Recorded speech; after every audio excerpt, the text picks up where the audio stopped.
Hello, turabasuje mwese mukomeza kubana natwe kuri Tijo Family, mugakomeza gukurikirana ibiganiro byacu bya buri munsi. Turagira ngo mukomeze mukore subscribe, mu liking ndetse muduhe na comment ku bijyanye n'ibiganiro byacu byatambutse, ndetse hari n'icyo wumva waduhaho inyunganizi watubwira, ndetse hari n'icyo wumva ushaka ko tuganiraho ubutaha nabwo watubwira nta kibazo. Uyu munsi rero tukaba tugiye kuganira ku buryo umubyeyi cyangwa se wowe uri kurera umwana wamufashamo mu gihe ubona yarwaye inkorora ndetse n'ibicurane. Abantu benshi babasha gufata cyangwa se gukoresha bimwe mu bintu baba bafite mu rugo cyangwa se bakoresha mu buzima bwabo bwa buri munsi, bakabikoramo imiti myiza kandi ibafasha, ikabasha kubakiza bitewe n'uburwayi runaka bafite.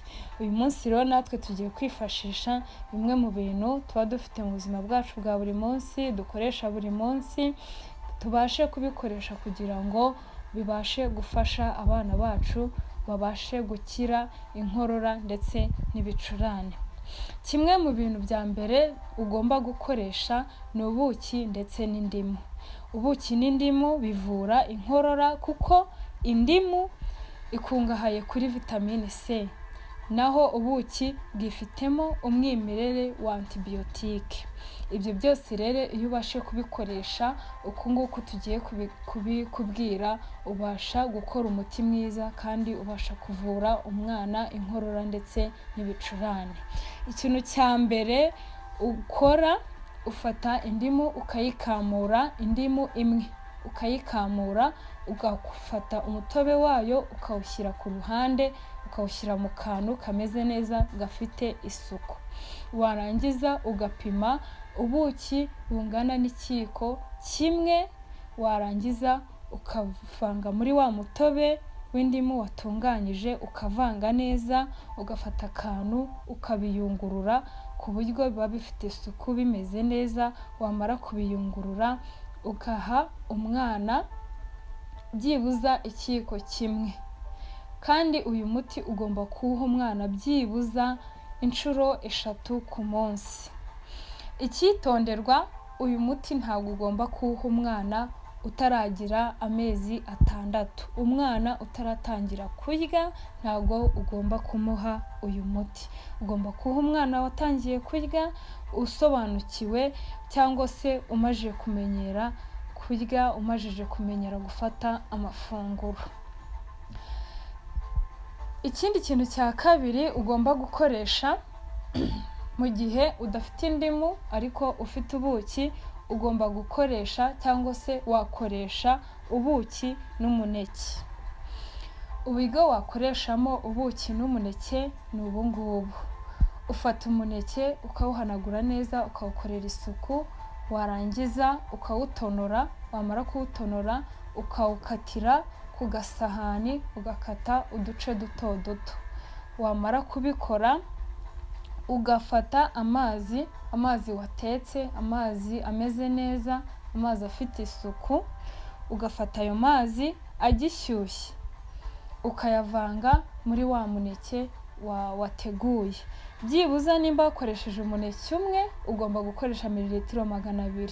Nimba wakoresheje imineke 2 ugomba gukoresha mililitiro 400 z'amazi ashyushye.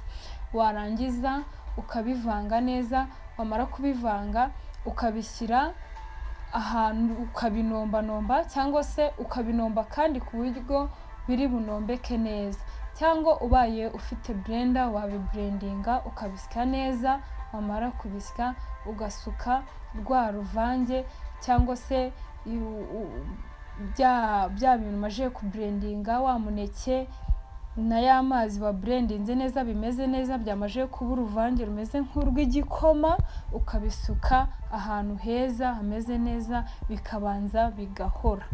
Byamara guhora ugapima ikiyiko cy'ubuki, ubuki bwuzuye ikiyiko kimwe, ukabivanga.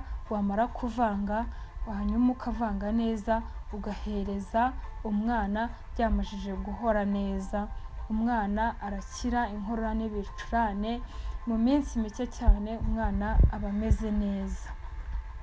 Icyo gihe kandi nimba wakoresheje umuneke umwe urakoresha ikiyiko kimwe cy'ubuki, nimba wakoresheje imineke 2 urakoresha ibiyiko 2 by'ubuki.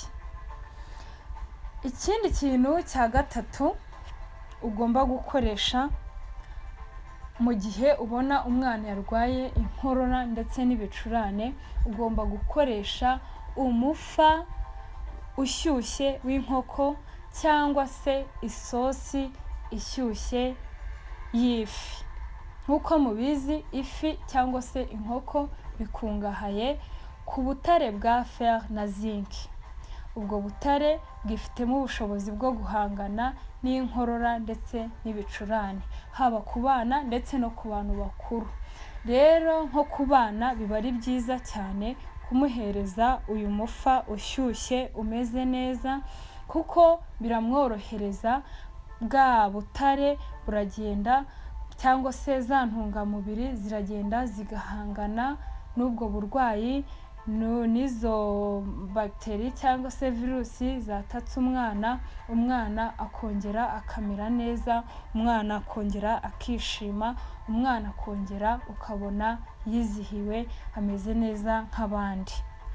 Rero mu gihe ubona umwana yarwaye ugomba gukoresha ibi bintu tukubwiye hano haruguru, harimo gukoresha ubuki n'indimu, cyangwa ugakoresha ubuki n'umuneke, cyangwa ugakoresha ifi cyangwa inkoko, isosi y'ifi ndetse n'isosi y'inkoko. Ibyo byose byagufasha gufasha umwana wawe akabasha gukira inkorora ndetse n'ibicurane.